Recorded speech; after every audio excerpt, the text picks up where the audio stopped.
Okay, आवाज़ वगैरह आ रही है?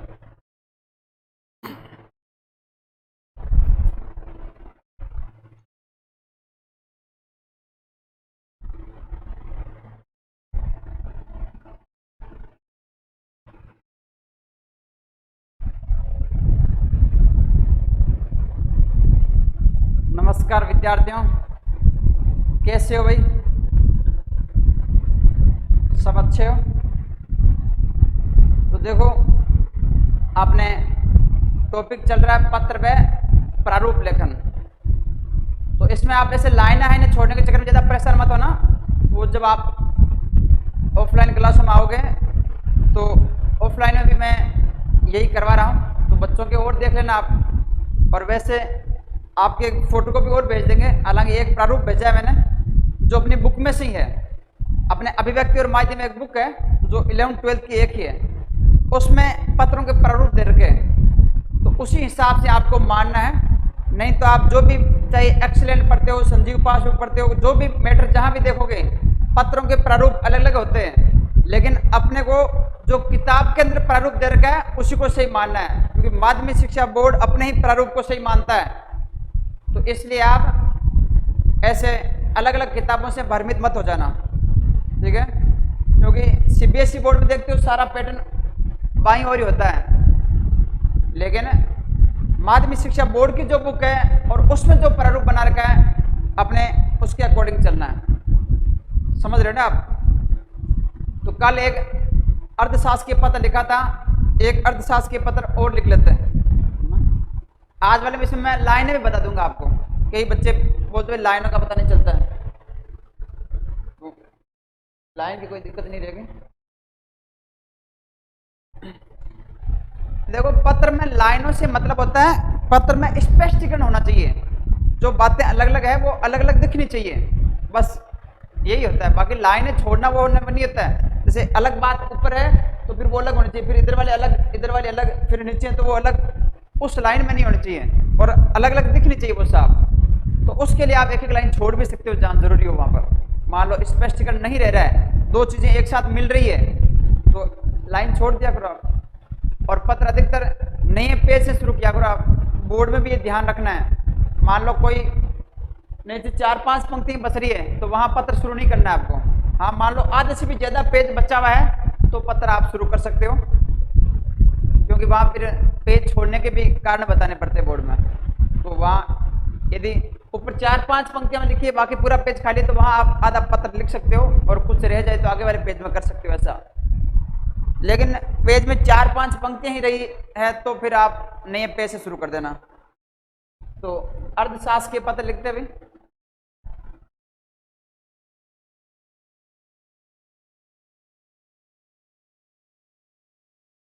कलेक्टर वाला लिख लेते हैं, है ना?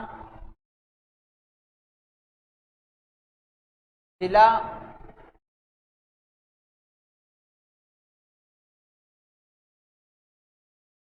कलेक्टर, जिला कलेक्टर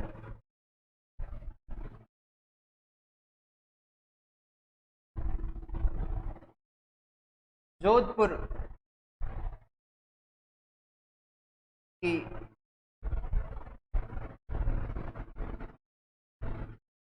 ओर से, जिला कलेक्टर जोधपुर की ओर से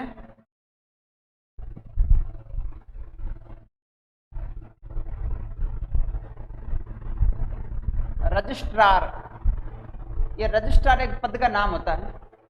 रजिस्ट्रार रसद विभाग को लिख देते हैं, रसद विभाग।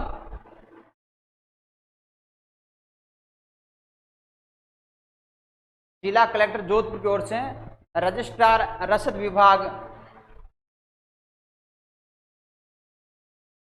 जयपुर, जयपुर को एक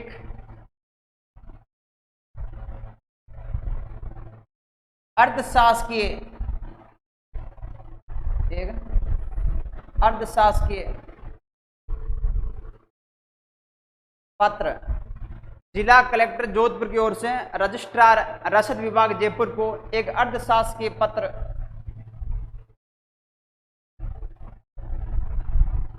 लिखिए, एक अर्थशास्त्र की पत्र लिखिए जिसमें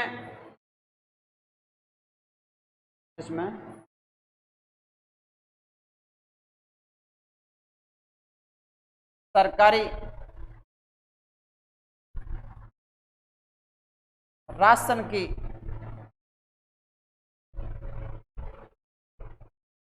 राशन की दुकानों पर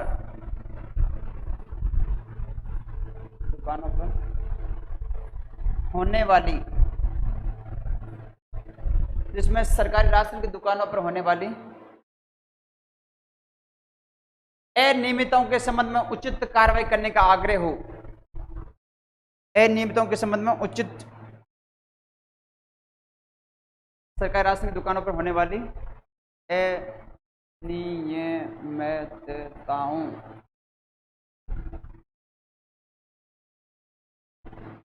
अनियमितताओं सरकारी राशन की दुकानों पर होने वाली अनियमितताओं के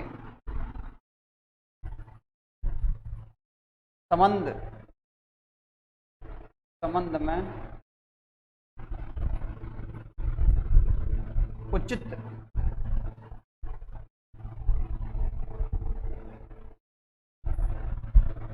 कार्यवाही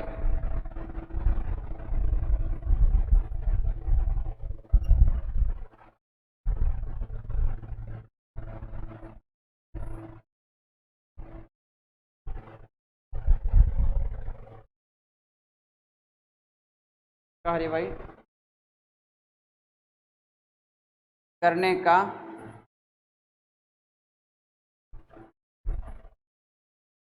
आग्रह हो। ये हो गया जी क्वेश्चन। अब देखो, मैं हर नई लाइन जो होगी उसको अलग मार्कर से कर देंगे अपन। तो यहां जब उत्तर शुरू करेंगे तो भाई एग्जाम में वैसे आपको प्रश्न तो लिखना नहीं है, प्रश्न तो क्वेश्चन में लिखा हुआ आएगा, पेपर में लिखा हुआ आएगा, तो आपको सीधा उत्तर शुरू करना है। तो यहाँ उत्तर नंबर डालना है, उत्तर नंबर 4, और यहाँ लिखना आप जैसे मान लो यहाँ विभाग का नाम वही हो जाएगा, कलेक्ट्रेट कार्यालय। विभाग का नाम क्या बनेगा भाई?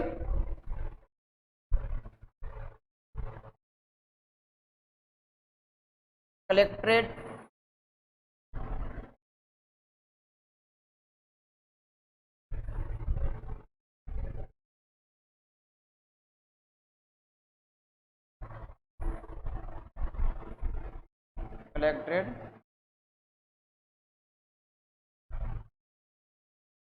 कार्यालय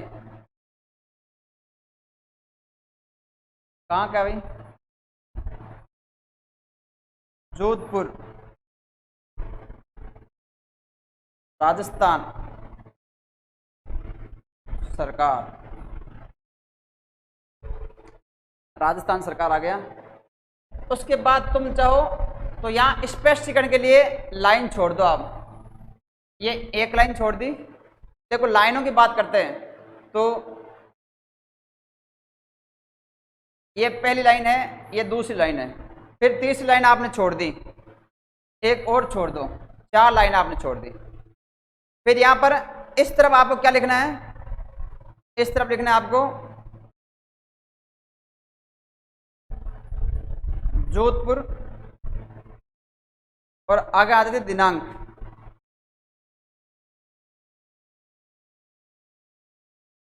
दिनांक आप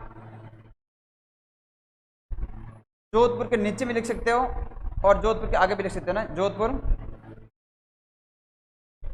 दिनांक 17 अगस्त, हालांकि 18 होगी आज।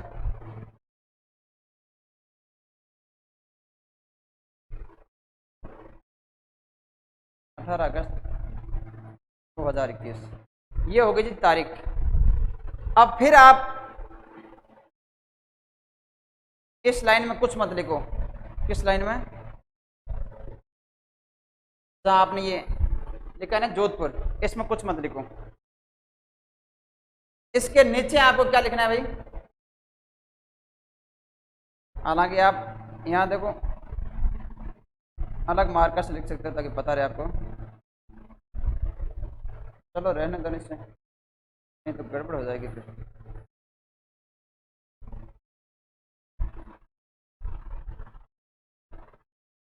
जोधपुर, ठीक है। दिनांक आगे आगे, दिनांक भी इसी पेन से लिखना है आपको। दिनांक को भी थोड़ी सी बदलाव कर देते हैं।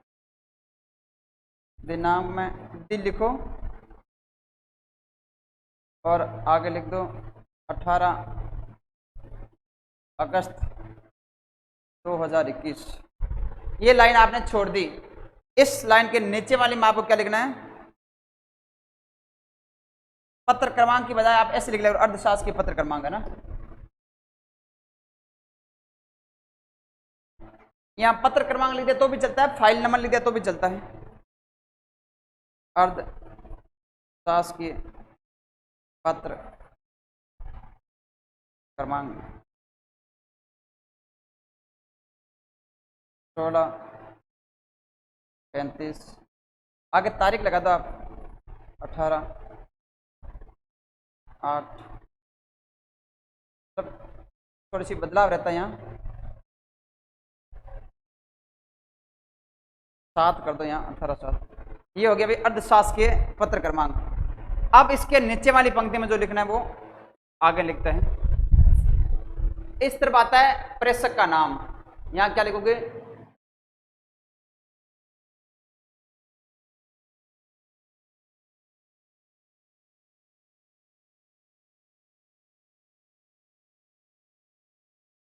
आप लिख दिया महेंद्र कुमार, ये प्रेषक का नाम है। ये अर्धशासकीय पत्र क्रमांक जो है उसके तुरंत नीचे लिख सकते हो आप, और इसके तुरंत नीचे इसका पद लिखा जाएगा, वो क्या है?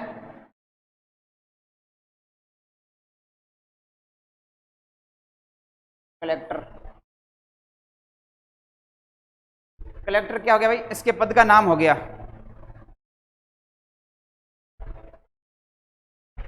कलेक्टर, आप जिला कलेक्टर लिखो तो भी चल जाता है, पूरा लिखो तो ऐसे लिख लो आप, जिला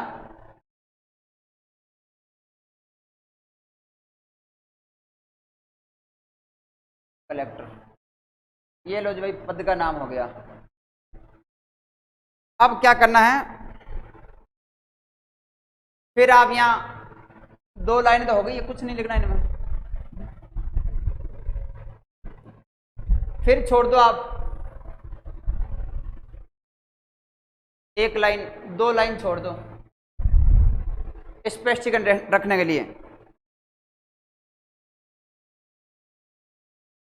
फिर क्या लिखोगे?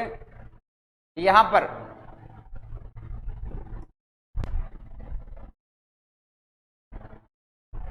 फिर ये श्री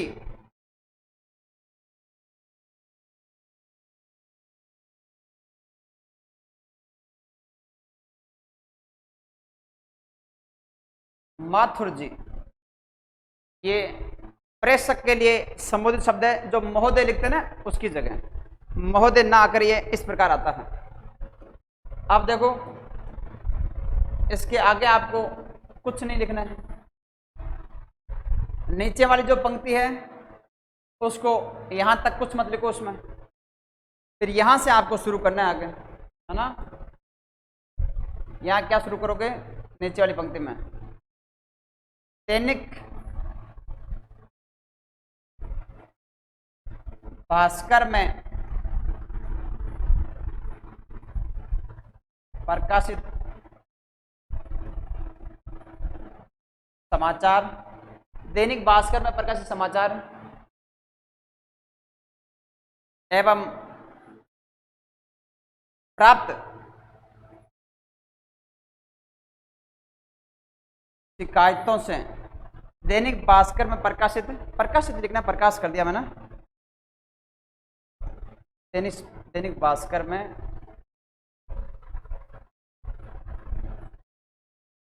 प्रकाशित, दैनिक भास्कर में प्रकाशित समाचार एवं प्राप्त शिकायतों से यह ज्ञात हुआ है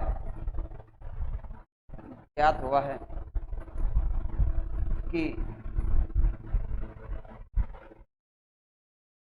लगभग सभी सरकारी उचित मूल्य की दुकानों पर, लगभग सभी सरकारी उचित मूल्य की दुकानों पर, लगभग सभी सरकारी उचित मूल्य की दुकानों पर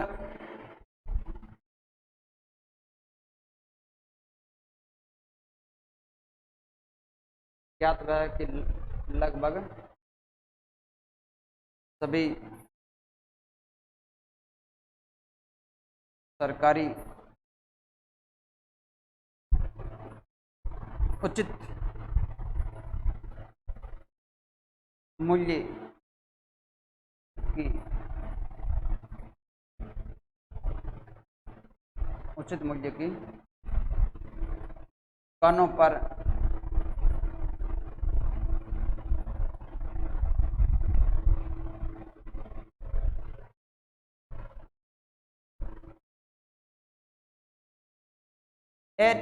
ये क्या हो गया भाई?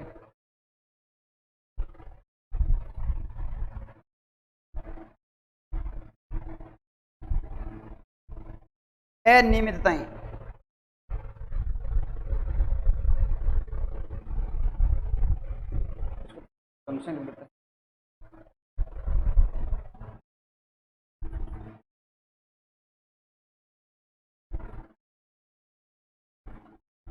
अनियमितताएं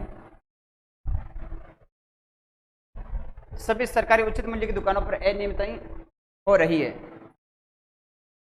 हो रही है। यहाँ बीपीएल वर्ग के लिए जो राशन सामग्री पहुंचाई जाती है, आगे लिखो, यहाँ बीपीएल वर्ग के लिए जो राशन सामग्री पहुंचाई जाती है,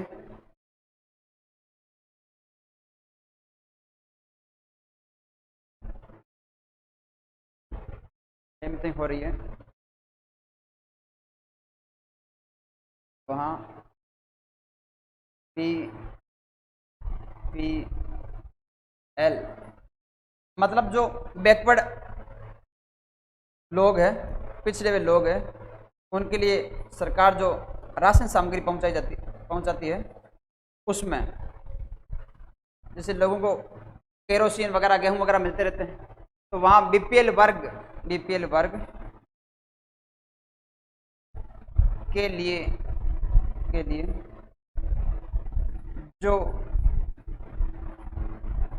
राशन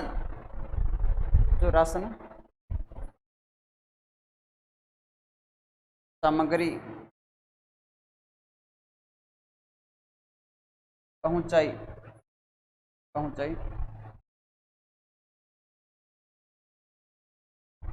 जाती है,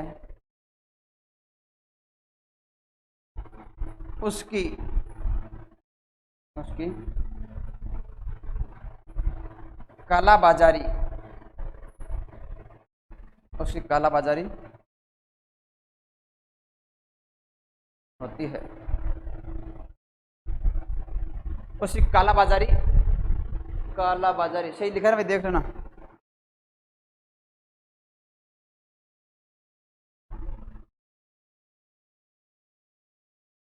कालाबाजारी होती है,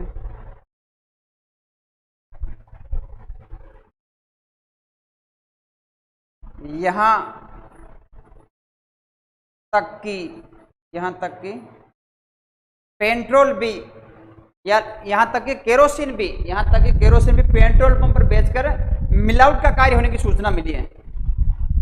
यहाँ तक कि केरोसिन भी, यहाँ तक कि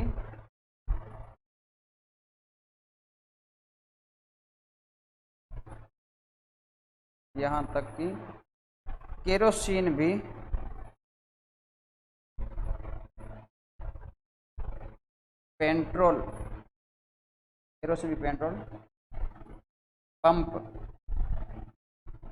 पेट्रोल पंप पर बेचकर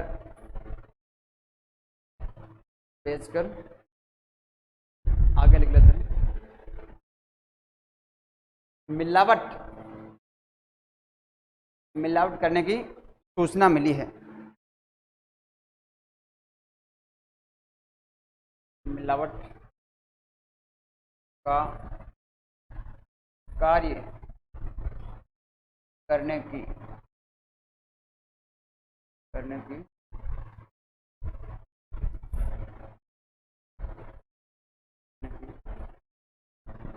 सूचना मिली है।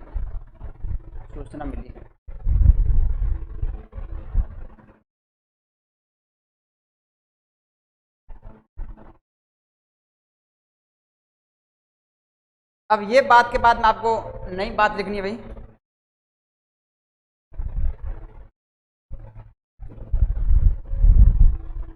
क्या हो गया भाई? मिले तो कार्य करने की सूचना मिली है।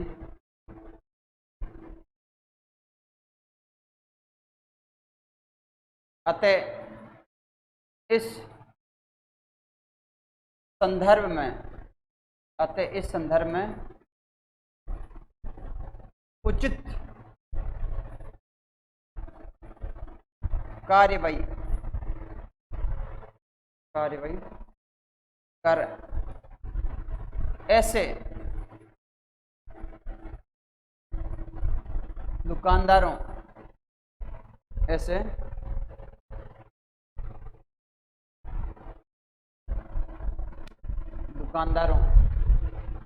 के अनुज्ञप्ति पत्र बोलते लाइसेंस को, ऐसे दुकानदारों के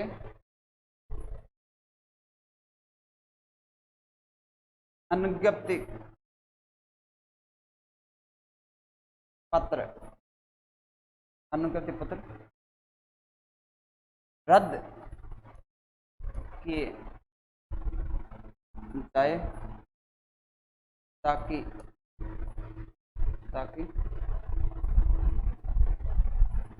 वास्तविक व्यक्ति तक राशन सामग्री पहुंचाई जा सके, ताकि वास्तविक व्यक्ति तक राशन सामग्री पहुंचाई जा सके। रद्द किया जाए ताकि वास्तविक व्यक्ति तक सरकारी राशन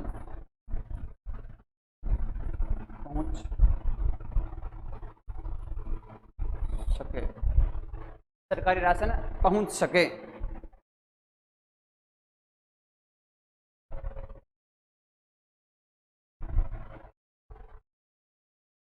यहां आपको क्या लिखना है?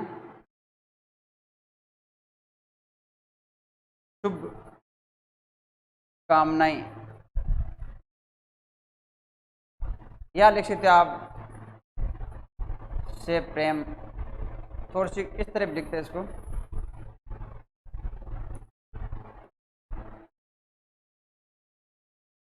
शुभ कामनाएं या से प्रेम, धन्यवाद। अब देखो, इसके आगे आपको कुछ नहीं लिखना है।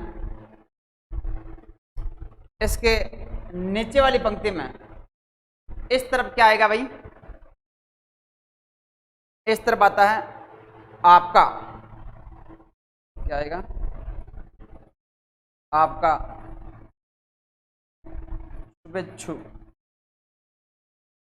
शुभेच्छु। इसके नीचे देखो क्या लिखेंगे? आपका शुभेच्छु। या होंगे भाई हस्ताक्षर। हस्ताक्षर किसके होने हैं? क्या नाम लिखा आपने? महेंद्र कुमार लिखा है ना, तो महेंद्र कुमार के हस्ताक्षर होंगे यहाँ।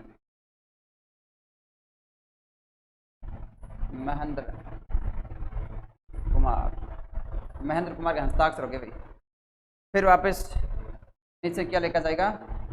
नाम लिखा जाएगा उसका,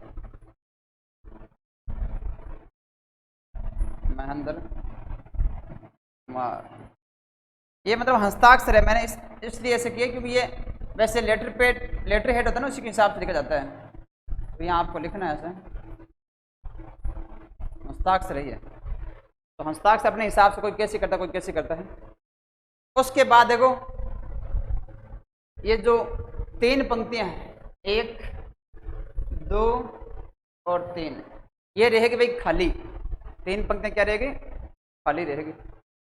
उसके बाद क्या आएगा? इस तरफ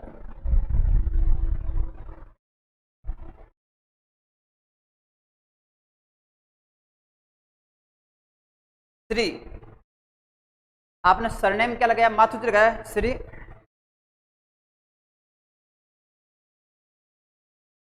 अभिनव माथुर जी।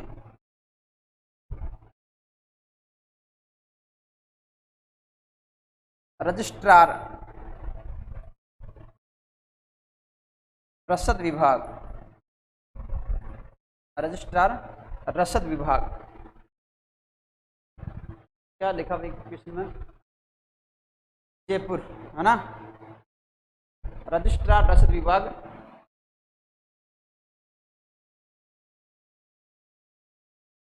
जयपुर। ये अंत में किसका एड्रेस आया भाई? प्रेस सिटी का। बस इस तरफ फिर से वापस 3 पंक्तियां खाली रहेगी, 1 2 और 3, ध्यान रखना। ये पंक्तियों वाली बात होगी। बाकी स्पष्टीकरण रहना चाहिए जी, ये ध्यान रखो आप। जैसे मेन बातें है ना, वो मेन बात यहीं से शुरू होती है इस पत्र में।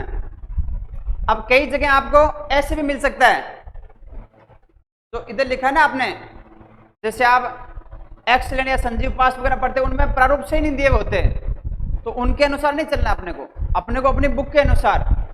माध्यमिक शिक्षा बोर्ड की जो बुक है उसमें उन्होंने खुद ने बताया पत्रों के प्रारूप, तो आपको उसी के अनुसार चलना है। वैसे तो आपको हर जगह पत्रों के प्रारूप अलग मिलेंगे, तो ऐसे नहीं करना है, जो उन्होंने प्रारूप बताया वही। तो वो सबसे पहले विभाग का नाम और राजस्थान सरकार के, क्योंकि भारत सरकार और राजस्थान सरकार दोनों के आते हैं, तो ये आएंगे अपने राजस्थान सरकार वाले, राजस्थान सरकार के आगे। उसके बाद विभाग का नाम राजस्थान सरकार लिख दिया। फिर इस तरफ आप चाहे तो जोधपुर लिख देते, कई जगह आपको इस तरफ भी लिखा हुआ मिलता है। ये अर्थशास्त्र के पत्र इसके नीचे भी मिल जाता है कभी कभार, लेकिन आपको यही प्रारूप से ही मानना है जो किताब में दिया हुआ है ना। फिर यहां से प्रेषक का नाम और उसके पद का नाम। प्रेषक का नाम क्वेश्चन में नहीं मिलता है, हो सकता है कभी मिल भी जाए, लेकिन नहीं मिलता है। पद का नाम आपको जरूर मिलेगा, ये ध्यान रखो आप। उसके बाद उसके लिए संबोधित शब्द, जो सरनेम यहां लगाते हो उसी को ध्यान में रखकर आप जब परिस्थिति का नीचे एड्रेस लिखोगे तो सरनेम वापस यही लगाना है। बाकी जो विषय है उसको आधार बनाकर मुद्दा लिख दिया आपने, और फिर सारी बातें समाप्त होने के बाद कुछ बात ये नई पंक्ति से आई है, यहाँ लाइन छोड़ने की जरूरत नहीं होती है, पैराग्राफ चेंज होता है। नए पैराग्राफ से जैसे ये लिखना है, अतः इस संदर्भ में। और मान लो आपकी पूरी पंक्ति अंत तक चली जाती है, तो आप अतः इस संदर्भ में यहाँ एक पंक्ति छोड़ भी दोगे तो कोई गलती नहीं होती है, स्पष्टीकरण रह जाएगा। लेकिन पंक्ति तब छोड़नी है जब ये ऊपर वाली जो लाइन है वो लास्ट तक जारी है और पता नहीं चलता कि ये नई लाइन शुरू हो रही है, नया पैराग्राफ है, तो आप फिर एक लाइन छोड़ के इसको लिख सकते हो। और वो लाइन यदि यहीं खत्म हो रही है आधी पंक्ति में ही, तो फिर आपको लाइन छोड़ने की जरूरत नहीं है, नए पैराग्राफ में शुरू कर दो ये। फिर ये बात सबसे नीचे आती है, शुभकामनाएं सहित या से प्रेम धन्यवाद। फिर यहाँ पर आपका शुभेच्छु हस्ताक्षर और उसका नाम आता है। फिर इस तरफ परिस्थिति का एड्रेस आता है। तो ये हो गया भाई अर्थशास्त्र के पत्र का प्रारूप।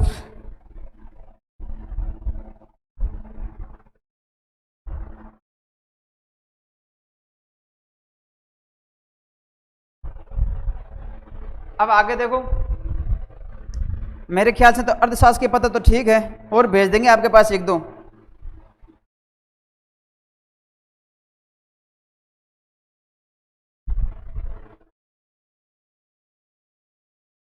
आगे अब शुरू कर देते हैं भाई विज्ञप्ति।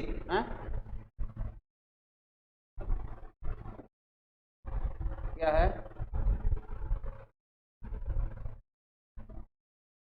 विज्ञप्ति?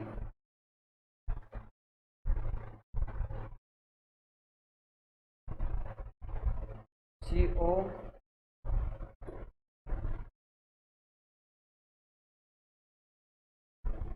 डबल M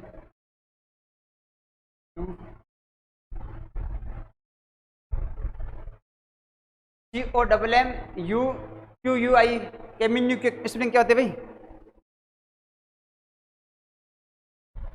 कोमिन्यू, कोमिन्यू, क्यू यू ई, कोमिन्यू की स्पेलिंग क्या होती है? COMMUNIQUE, ऐसा ही होता होगा।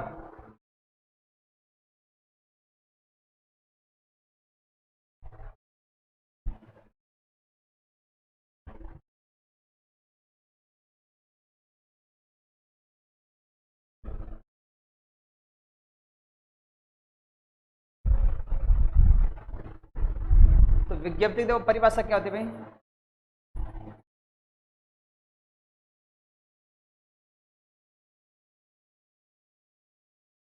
सरकारी अथवा गैर सरकारी विभाग द्वारा, सरकारी अथवा गैर सरकारी विभाग द्वारा अपने किसी निर्देश, घोषणा या निर्णय संबंधी सूचनाओं को आम जनता तक पहुंचाने के लिए जो आदेश जारी किए जाते हैं उन्हें विज्ञप्ति कहते हैं। तो सरकारी अथवा गैर सरकारी विभाग द्वारा अपने किसी निर्देश, सरकारी अथवा गैर सरकारी विभाग अपने किसी निर्देश,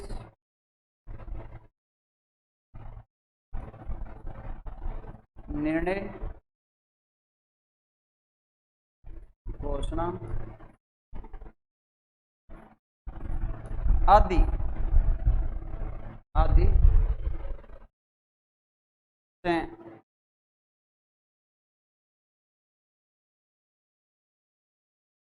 संबंधित निर्णय, घोषणा आदि से संबंधित सूचनाओं को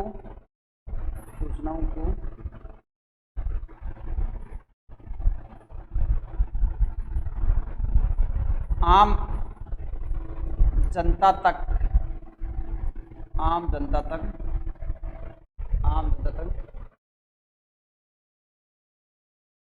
पहुंचाने के लिए जो आदेश जारी करते हैं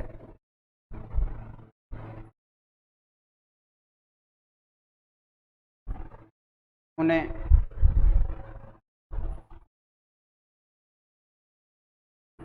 विज्ञप्ति भी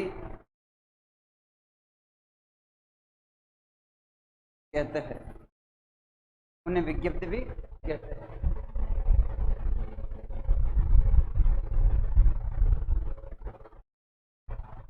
विज्ञप्ति जो है वो सरकारी मतलब समाचार पत्रों के साथ सरकारी गजट में भी प्रकाशित होती है।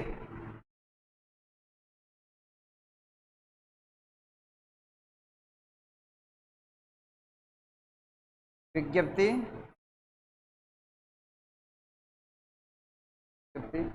समाचार पत्रों के अतिरिक्त विज्ञप्ति, या ऐसे लिख लो, विज्ञप्ति सरकारी गजट यानी राजपत्र, विज्ञप्ति सरकारी गजट के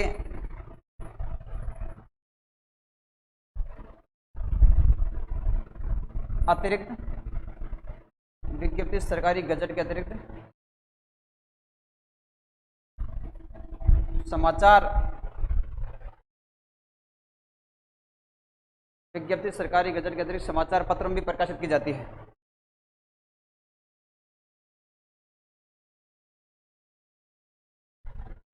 समाचार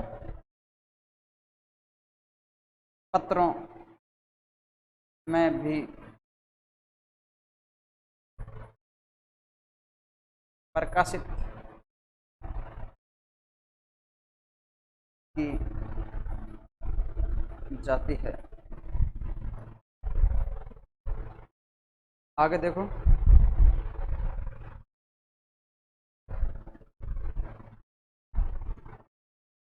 विज्ञप्ति का प्रारूप, विज्ञप्ति का प्रारूप बनाते हुए सबसे पहले आएगा विज्ञप्ति जारी करने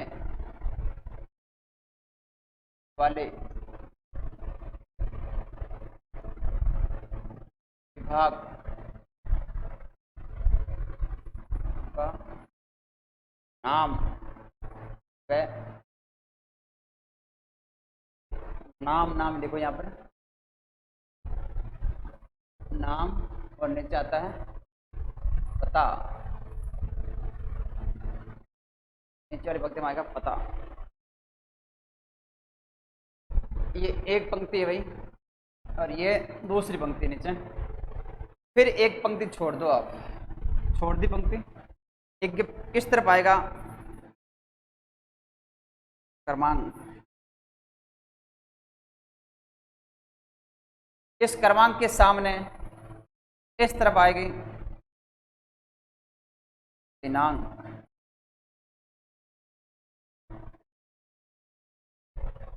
फिर नीचे एक लाइन छोड़ दो, फिर यहाँ नाम आएगा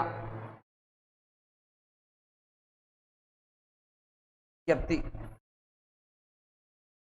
थोड़ा सा अलग कर देते हैं इसको, यहाँ आएगा विज्ञप्ति, विज्ञप्ति लिखे, फिर यहाँ विवरण शुरू हो जाएगा भाई, विज्ञप्ति के नीचे क्या शुरू हो जाएगा, विवरण। आप यहाँ एक लाइन छोड़ सकते हो, थोड़ा सी इसको ऊपर कर लेते हैं,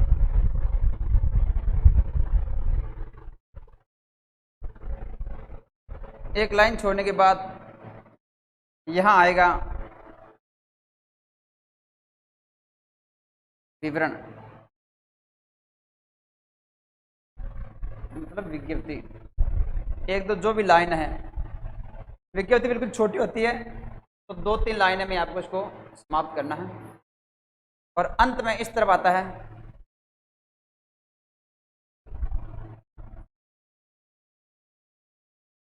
विज्ञप्ति जारी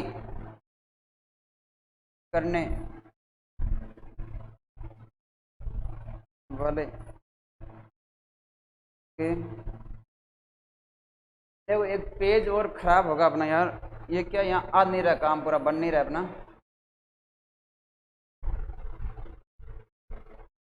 यहाँ लाइनें देखो मैंने बता दिया आपको 2-3 छोड़नी है,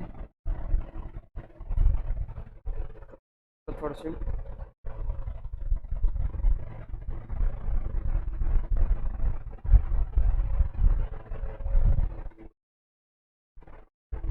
छोटा कर देते हैं ताकि अपना मैटर आ जाए। यहाँ अंत में क्या आएगा भाई, इस तरफ विज्ञप्ति जारी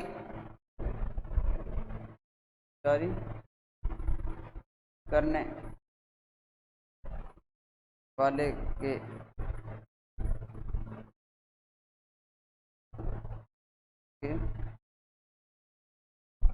हस्ताक्षर, विज्ञप्ति जारी करने वाले के हस्ताक्षर, और अंत में नीचे आएगा पदनाम।